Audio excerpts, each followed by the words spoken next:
Hi, I'm Parneet Jaggi, and this is the third lecture in the series on Look Back in Anger, a play by John Osborne. John Osborne, as we know, is a popular English playwright, actor, and screenwriter, and is known for this play, Look Back in Anger, that transformed the post-war English theatre. Now, when we talk about the themes of this play, we see that it is well known for the first factor, that is the first motive, that is the angry young man.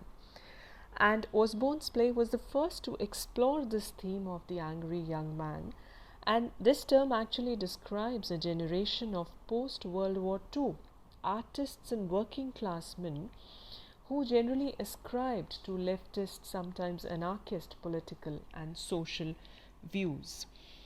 So, according to the cultural critics, these young men were not actually part of any organized movement, but were instead individuals who were angry, who were frustrated at the post-Victorian Britain that refused to acknowledge their social and class alienation.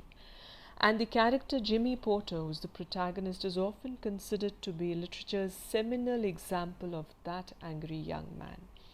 Because Jimmy is angry at the social and political structures that he believes has kept him from achieving his dreams and aspirations. And in this play specifically, he directs his anger towards his friends and most notably his wife, Alison. Then another motive for which this play is well known for is the kitchen sink drama.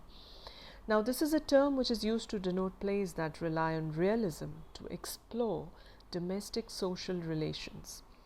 Realism in British theatre was first experimented with in the late 19th and early 20th centuries by playwrights such as George Bernard Shaw.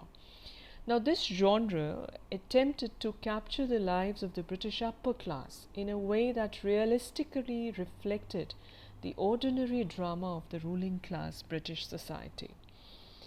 Now, there are many critics who say that by the mid 20th century, the genre of realism had become unimaginative, and Osborne's play returned the imagination to the realist genre by capturing the anger and immediacy of post-war youth culture and the alienation that resulted in the British working class.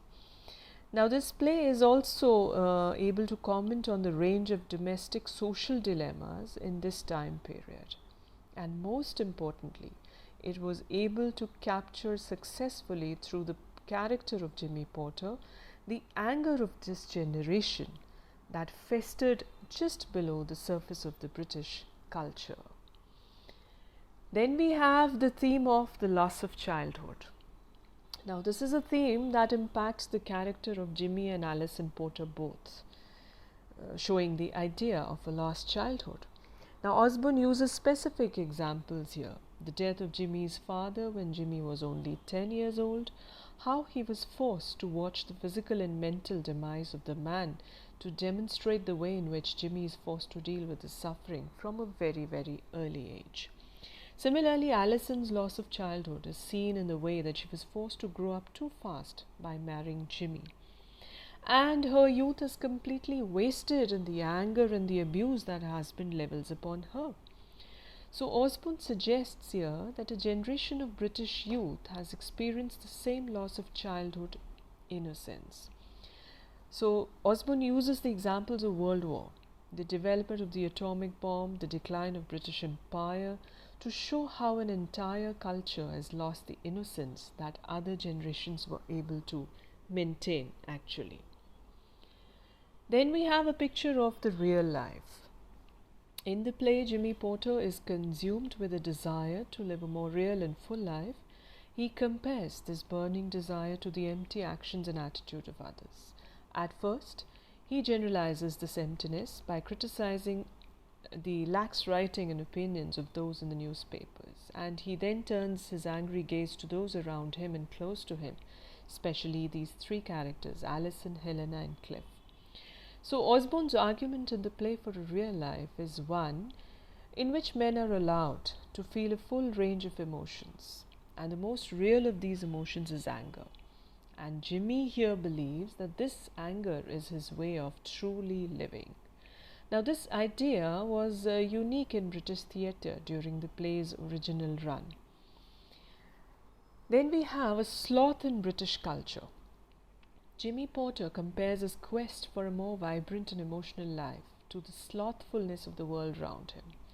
It is important to note that Jimmy does not see the world around him as dead, but merely asleep, drowsy in some fundamental way. Now, this is a fine line that Osborne walks throughout the play.